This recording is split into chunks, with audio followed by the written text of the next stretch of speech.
બોટાદ શહેરના કપલીઘર વિસ્તારમાં છેલ્લા 25 વર્ષથી વિચરતી જાતિના લોકો ઝૂંપડા બનાવીને રહે છે, ત્યારે તંત્ર દ્વારા ઝૂંપડા હટાવી જગ્યા ખાલી કરવા નોટિસ આપેલ, જેના વિરોધમાં કલેક્ટરને આવેદનપત્ર આપવામાં આવ્યું.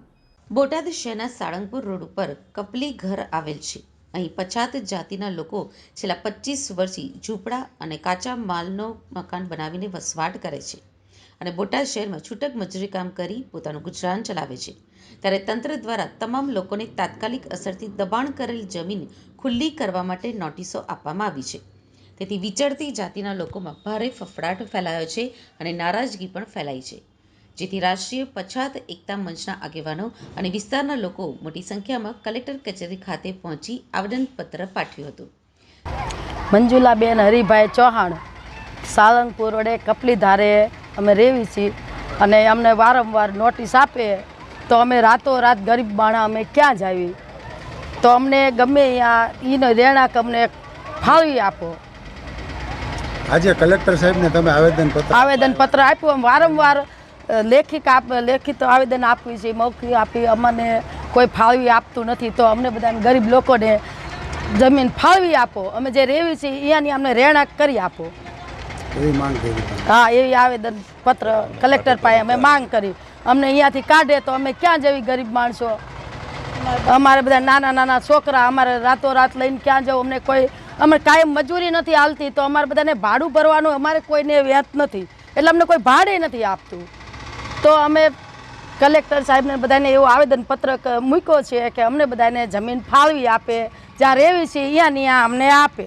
અમારી માંગ છે કે અમે અહીંયા રહેવી છીએ, ત્યાં અમને રહેવા દે. અમારા બાલ બચ્ચા લઈને અમે ક્યાં જાવી, અમે મજૂરી કરવી છીએ તો મજૂરી અમને કાંઈ પૂરતી મળે નહીં, તો અમે મજૂરી કરવા જાવી તોય અમને મજૂરી અમે પેટ ભરે ને એટલું માંડ કામ કરી શકીએ છીએ, તો અમે ભાડું ભરે એમ તો છે નહીં.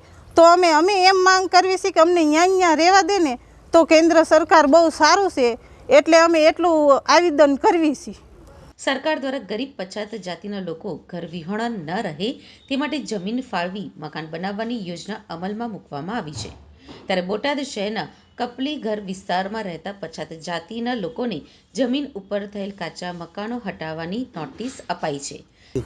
આવેદનપત્રમાં અમે એક જણાવેલ છે કે સાળંગપુર રોડ માથે કપલીધાર આવેલ છે, ત્યાં ગરીબ લોકો જે મજૂરી કામ કરતા રહે છે તે લોકોને નોટિસ આપવામાં આવી છે કે તમે આ જગ્યા ખાલી કરી દો.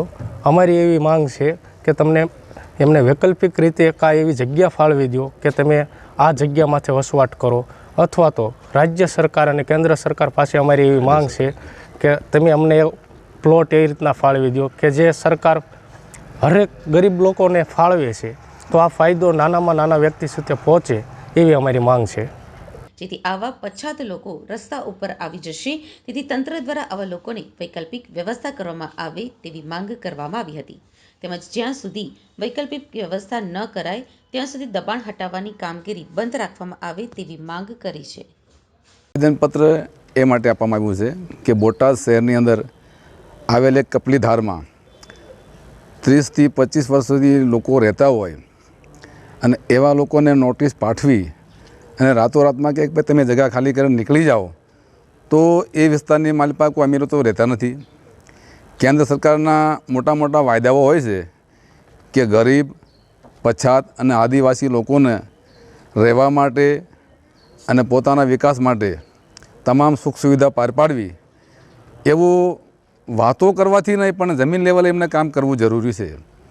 હવે તમે વિચાર કરો કે આવા જે 25-30 વર્ષથી લોકોને રહેતા હોય, એના મકાન બનાવ્યા હોય, પોતાની મહેનત મજૂરી કરીને પોતાનું પેટ કાપી અને મકાન બનાવ્યા હોય, અને એમ નોટિસ પાઠવે કે ભાઈ તમે મકાન ખાલી કરી દો અને તમે જાઓ, તો આ લોકો ક્યાં જાય? એટલે અમારી એવી માંગ છે કલેક્ટર સાહેબને અને રાજ્યની સરકારને, અને જો કદાચ સાંભળે તો કેન્દ્ર સરકારને, કે તમારી યોજનાનો આ લાભ આવા લોકોને મળે અને એ લોકોને આ જીવન આ બોટાદ સિટીની માલિપા રહેવા માટે વ્યવસ્થિત જગ્યા ગોઠવી આપે.